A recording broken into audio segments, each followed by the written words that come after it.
தாய் தமிழ் உறவுகளுக்கு வணக்கம். நாம் தமிழர் கட்சிக்கு தடையா என்ற தலைப்பில் இந்த காணொளியை காண்கிறோம். நாம் தமிழர் கட்சி ஏறத்தாழ 15 ஆண்டுகளாக இந்த கட்சி மக்கள் மக்களுக்காக போராடி வருகிறது. இந்த கட்சியின் வளர்ச்சி பொறுக்காமல் நிறைய பேர் இந்த கட்சிக்கு இடையூறு பண்ணி கொண்டிருக்கிறார்கள். அவர்கள் எல்லாம் தமிழ் மக்களுக்கு விரோதிகள் என்பதை புரிந்து கொள்ள வேண்டும்.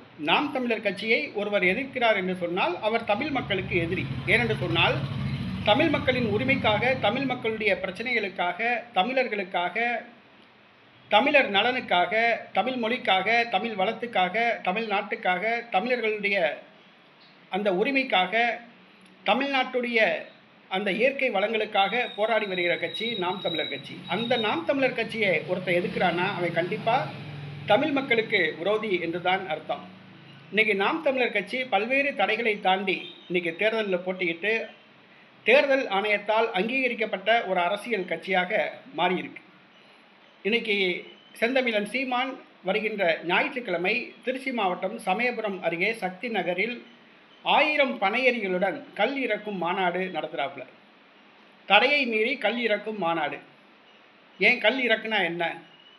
நீ டாஸ்மாகில் விஷச்சாராயம் விற்கிற, ஆனால் உடலுக்கு நல்லது செய்கிற இந்த கல்லை இறக்கி விற்கக்கூடாது அப்படிங்கிறதுக்கு என்ன பிரச்சனை? டாஸ்மாகில் விற்கப்படுவது விஷச்சாராயம். அந்த விஷச்சாராயத்தை குடிக்கிறனால உடலுக்கு பல தீங்குகள் வருகிறது. கல்லீரல் பாதிப்பு, கணைய பாதிப்பு, சிறுநீரகம் செயலிழப்பு, ஆண்மை குறைவு போன்ற பல வியாதிகள் வருகிறது. ஆனால் அந்த கள்ளச்சாராயத்தை, அந்த விஷச்சாராயத்தை அரசாங்கமே கடை திறந்து வீதிக்கு வீதி விற்குது. ஆனால் இயற்கையின் விளைபொருளான உடலுக்கு நன்மை பயக்கக்கூடிய இந்த கல்லை விற்கக்கூடாது அப்படின்னு தமிழக அரசு காலங்காலமாக தடை போட்டிருக்கு. அந்த தடையை உடைத்தெறியணும் அப்படிங்கிறதுக்காக வேண்டி நாம் தமிழர் கட்சி தலைமை ஒருங்கிணைப்பாளர் செந்தமிழர் சீமான் 1000 பனையேறிகளுடன் இந்த கல் இறக்கும் போராட்டத்தை நடத்த போகிறாப்புல.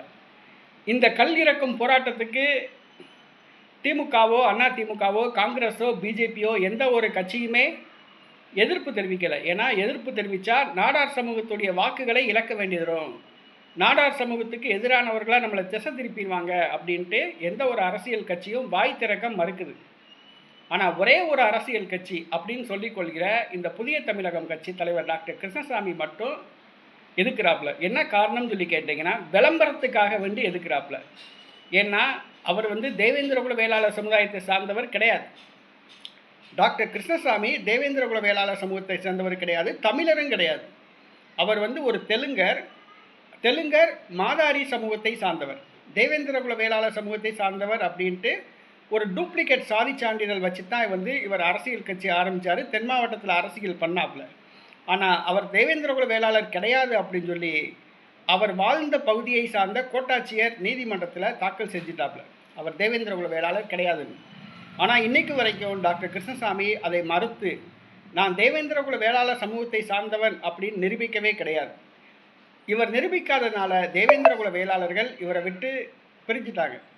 1996 தடிச்சு போட்டிக்கிட்ட டாக்டர் கிருஷ்ணசாமி, சுயேட்சையாக போட்டிக்கிட்ட டாக்டர் கிருஷ்ணசாமி நடைபெற்று முடிந்த தமிழக சட்டப்பேரவை தேர்தலில் வெறும் 6000 வாக்குகளை பெற்று 6வது இடத்தை ஒட்டப்பிடாரத்தில் பிடித்தார்.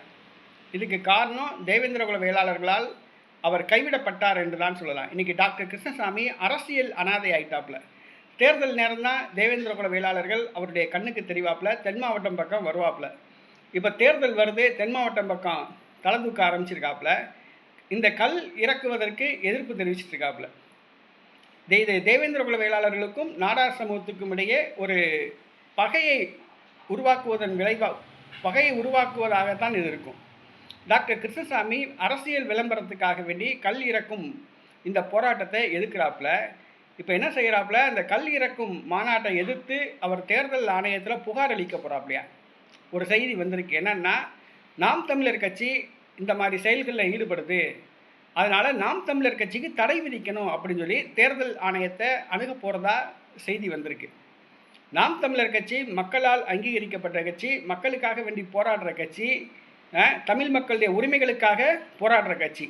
இன்றைக்கி டாக்டர் கிருஷ்ணசாமி மாதிரி செந்தமிழன் சீமான் கிடையாது. அவர் ஒரு தூய்மையான அரசியல்வாதி, மக்களுக்காக வேண்டி குரல் கொடுக்கிறவர், உண்மை தலைவன், ஒரு போராளி, தமிழ் தேசிய போராளி. ஆனால் டாக்டர் கிருஷ்ணசாமி அப்படி கிடையாது. அவர் ஒரு சாதி வெறி பிடித்தவர்.